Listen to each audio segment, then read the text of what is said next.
Inheritance, an Upper Earth novel. Chapter 9, Chasing Shadows.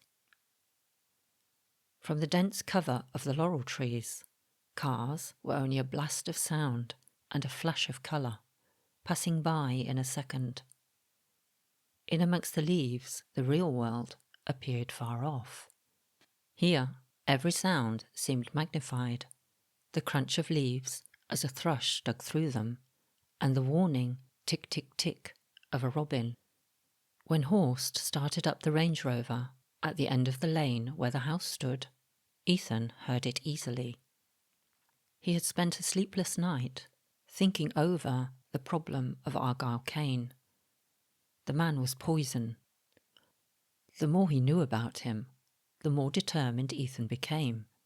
He had to get Argyle away from his family, and preferably somewhere behind bars. It was only a matter of time before Argyle would find a way for Ethan's mother to have an accident too. He might even make it look like a suicide. Poor depressed Roberta would take too many of those pills she'd become so dependent on. Ethan wasn't going to stand by and let it happen. The solicitor, he'd decided, was the key. Ethan had to help him, but to have any chance of finding him, Ethan had to find a way of following Horst. On a bicycle, that would be virtually impossible, unless he broke the problem down. Tonight, he knew, would be just the first step. The silver Range Rover pulled out of the lane, turning right. Ethan made ready. He counted to 3, before launching himself out onto the main road. That should give Horst enough of a head start to avoid him noticing who was riding the bicycle some way behind. Ethan stood upright on the pedals, using his weight and gravity to gain speed quickly. Long and straight, the Stratford Road wouldn't give him much of a chance if the traffic didn't slow Horst. For now, though, Ethan's luck held. Horst was stuck behind a blue hatchback that wanted to turn off. Ethan cycled hard, the effort making him feel positive. This might just work. Riding harder than he ever had in his life, he managed to stay within sight of Horst all the way into town. The surrounding trees and hedgerows made way for houses. Then came the narrow streets of central Warwick, riddled with one-way signs and pedestrian crossings. Here, the traffic crawled at the pace of a funeral procession.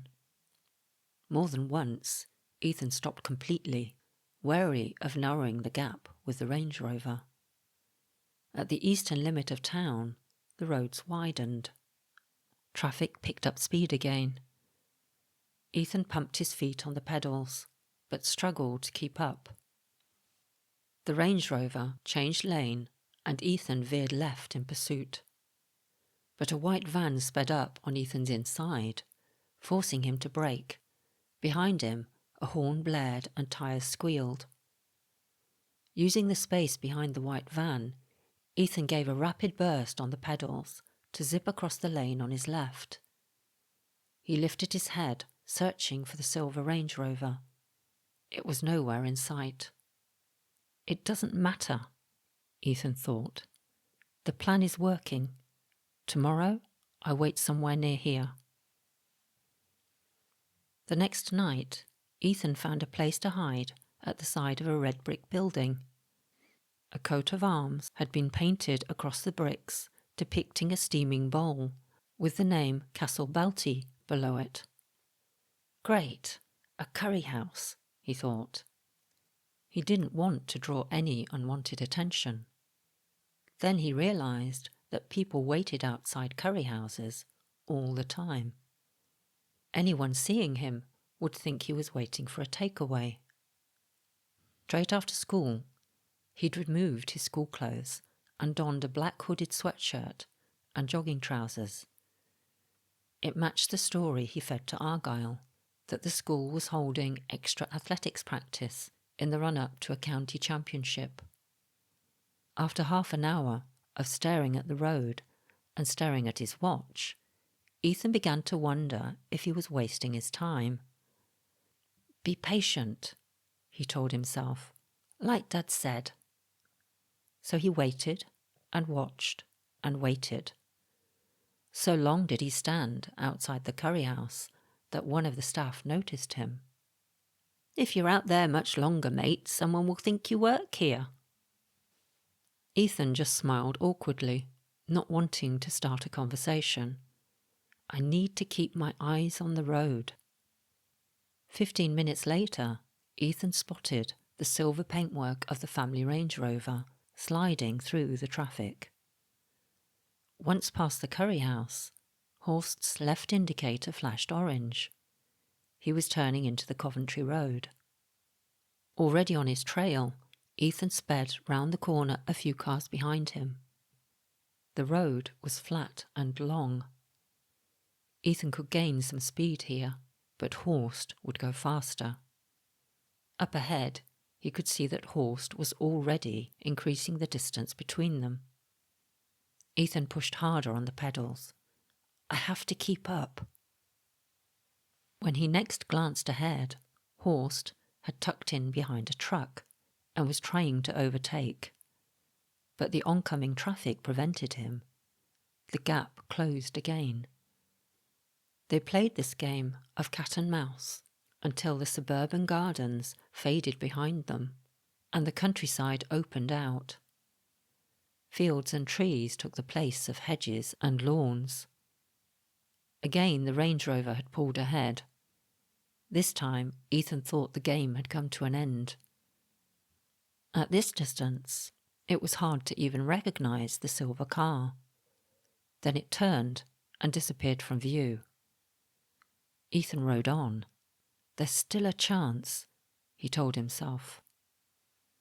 He reached the point where he thought the Range Rover had turned.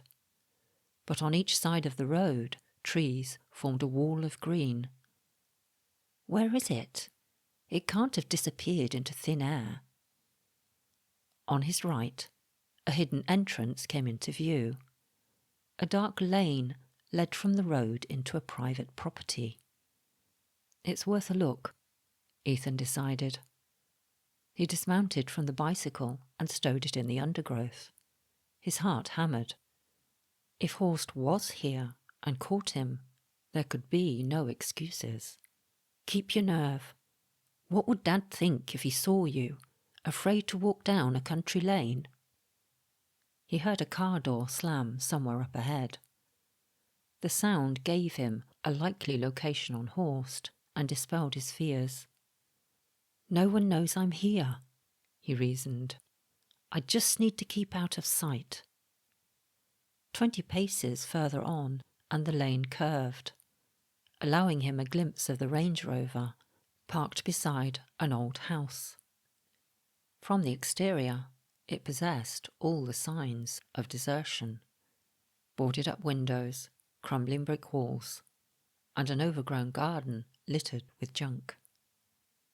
Ethan wondered whether the solicitor was inside. The temptation to walk up to one of those windows was great, but it was still too light. "I must not be seen." Instead, he settled down to wait, using the trees and bushes as cover. The rose-tinged sky deepened in colour until the last streaks glowed ruby red, and an owl's lonely hoots heralded nightfall. Ethan lifted himself from a crouch to stretch his legs, easing the stiffness of an hour's wait. Soon dusk would give way to darkness, and then he could make his move. He delved into his backpack and fished out his flashlight. Be prepared. That's what his father had always said. Ethan had learnt a lot from him when he was younger. His dad had always been an outdoor enthusiast, and he'd taken Ethan on all sorts of trips: camping, hiking, climbing, skiing. But most of all, he taught Ethan determination and self-reliance.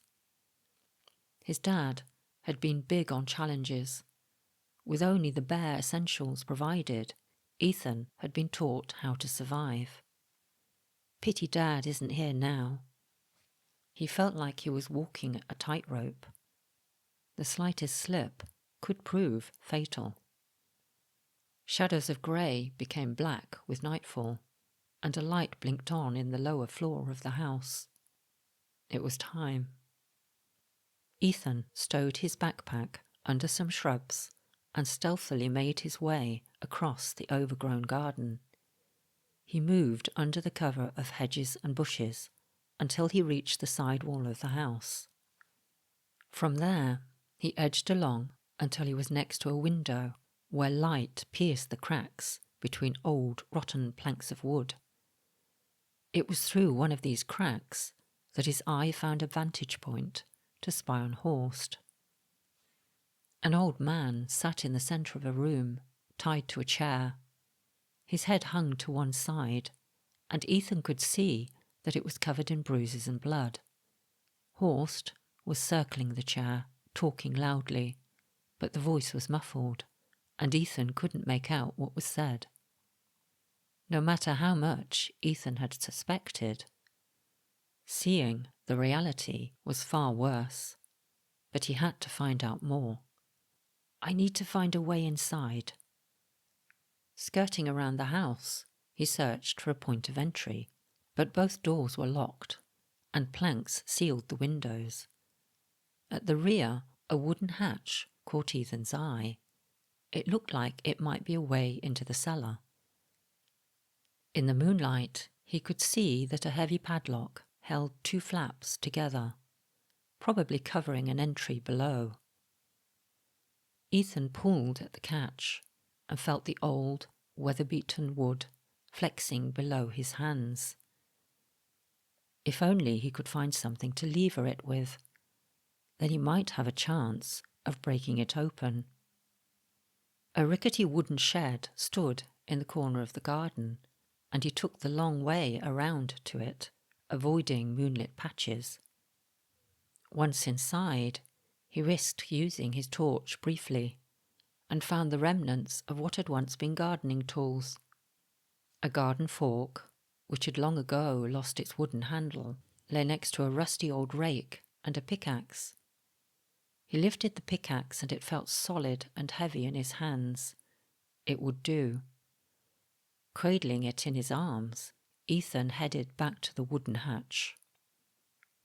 Inserting the edge of the pick between two flaps, he yanked down hard on the haft. The wood of one flap splintered, but didn't break. He rested for a moment to recover his breath, before starting again. This time he refused to give in, and could feel the pressure building inside his head as he applied every ounce of his strength. Again the wood splintered, this time louder. Ethan paused, wondering whether Horst had heard. If he had, he'd be out here already, he told himself. He returned his attention to the pick. The more he pulled, the more he could feel the wood of the hatch cracking. Suddenly it gave way, and Ethan fell backwards into the bushes. When he crawled back to the hatch, there was a boy-sized hole on one side. Bingo! He squeezed through the hole, feet first, onto concrete steps below. Clicking on his torch, he held it against the palm of his hand to dim the light, and continued down into what was obviously the cellar. The room was filled with old bits of furniture and junk, covered in dust and dirt and cobwebs. It didn't look like anyone had been down here in a long time. He picked his way through the jumble of shapes and shadows, finally making it to some steps that led upwards. At the top was a door. It wasn't locked. With his dad, he had once rappelled from a cliff top. He remembered how fear had mingled with excitement, intensifying all of his senses. Control your fear, his father had told him. Use it to make you stronger. This door was just one more cliff to abseil from. Ethan carefully inched it open a few centimetres. No one was in sight. Ethan opened the door further, then poked his head out. He could hear the drone of Horst's voice nearby, where the door of a room stood slightly ajar. Moving into the shadows of the darkened hallway, Ethan was able to see what was happening within. "Last chance, old man," Horst said. "I've wasted too much time on you. Tell me where the ring is." "Please," the bound man said, in a croaky voice. "I need water."